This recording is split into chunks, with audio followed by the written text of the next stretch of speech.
Halo, salam dari Soliter. Kali ini kita ada pengerjaan unit baru mobil Hiace.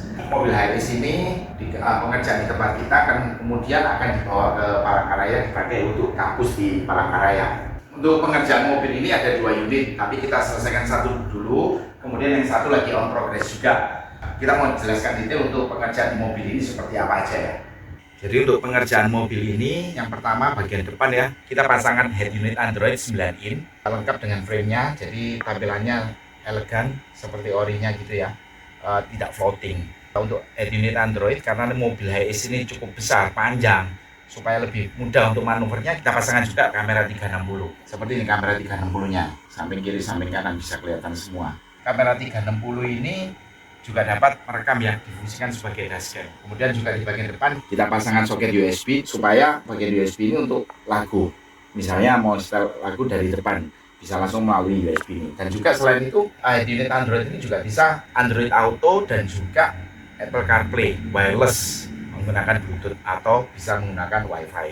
Untuk di bagian belakangnya kita pasangkan Smart TV 24 inch. Jadi penempatan TV pada mobil Hiace ini kita buatin bracket dari pipa kotak, kita las, kemudian kita tempelkan pada bodi mobil yang sudah disediakan tempat lubang-lubang bautnya. Jadi kita tidak membuat lubang baut baru, kita memakai lubang baut yang sudah ada. Untuk bagian bracket TV-nya kita menggunakan pipa kotak yang cukup kuat ya. Jadi supaya meminimalis terjadinya getaran pada TV pada waktu jalan.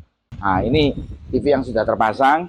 Kita buatin untuk TV box-nya, rumahnya TV-nya, untuk frame-nya semuanya kita buatin dari kayu. Untuk pemasangannya juga kita pakai murbaut, jadi supaya benar-benar kuat dan bagus, rapi. Mobil ini dipakai untuk keperluan di kampus, jadi dipakai untuk mahasiswa atau mahasiswi pada waktu mereka traveling, jadi penumpangnya masih full.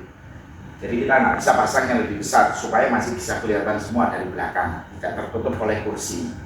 Jadi selama ada internet, kita juga bisa lihat YouTube melalui TV ini dan connect ke head unit Android di depan. Kemudian selain itu YouTube, kita juga bisa play media melalui USB khusus untuk di bagian belakang. Jadi untuk bagian depan dan bagian belakang independen sendiri-sendiri.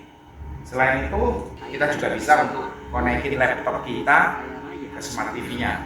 Jadi semisal kita butuh presentasi mungkin pada waktu traveling, konekin laptop kita ke smart TV-nya seperti ini. Nah ini kebetulan di laptopnya kita setting lihat YouTube ya, bisa jalan semua juga. Untuk koneksinya dari laptop ke smart TV kita menggunakan kabel HDMI. Jadi di bagian bawah sini kita siapin soket untuk HDMI, yang bawahnya untuk soket USB-nya, terus kemudian juga tidak lupa bagian bawahnya untuk charger laptopnya. Jadi untuk AC-nya, arus AC-nya kita siapin juga untuk laptop, jadi maksimal hanya untuk laptop. Untuk cara audionya di mobil ini kita memakai produknya dari Selo, dari speakernya, terus kemudian ada subwoofernya, terus kemudian juga ada prosesornya juga. Selain itu juga untuk mic-nya kita bisa pakai untuk di dalam mobil ini. Mungkin untuk menjelaskan atau mungkin hanya untuk sekedar bernyanyi, bukan seperti karaoke hanya bernyanyi yang simpel ya. Jadi terintegrasi masuk.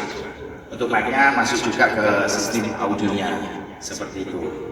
Jadi untuk cara audionya, untuk bagian speakernya, untuk housing speakernya kita sudah memakai 3D print. Jadi modelnya supaya bisa bagus, mungil seperti ini dan ringan, kita memakai bahan dari ABS. Dan 3D print custom ini hanya di tempat kita di Soliter Finance Auto Project. Juga untuk aksesorisnya supaya tampilnya bagus, kita tambahkan lampu juga untuk lampu LED-nya. Jadi untuk bagian atasnya ini ada lampu LED di ring speakernya. Ini juga sampingnya ini bukan memakai akrilik ya, tetapi memakai 3D print juga. Kemudian juga ada ambient slide-nya di bagian sampingnya, dan juga kita buatin meja untuk di depan ini untuk menaruh remote, dan juga untuk menaruh mic. Untuk prosesor dan power dan lain-lain kita taruh di bawah bangku, terus kemudian untuk subwoofernya kita taruh di bawah bangku bagian belakang, jadi nggak makan tempat, aman. Jadi untuk mobil Hiace ini pengerjaan kita mulai dari stiker brandingnya, kemudian untuk head unit kita memakai Android 9 ini dan kamera 360, kemudian ada audionya juga, kemudian juga selain audionya ada mic-nya juga, ada smart TV-nya, dan juga untuk kaca filmnya juga untuk pengerjaan di tempat kita memakai produk Kacang dari Ilumi. Jadi budget untuk mobil ini, untuk pengerjaannya semua ini, seperti yang kita lihat tadi ini, pengerjaan ini dengan budget 40 juta di tempat kita. Yang pasti untuk pemasangan di tempat kita, ya kita pastikan proper, safety, dan kerapian. Itu yang paling utama di tempat kita. Bagi kalian yang tertarik mau berdaya dulu atau konsultasi, bisa langsung kontak kita di tempat kita di DM atau di WA atau melalui di komen di YouTube juga bisa. Jadi silakan berdaya dulu, nggak apa-apa. Terima kasih ya.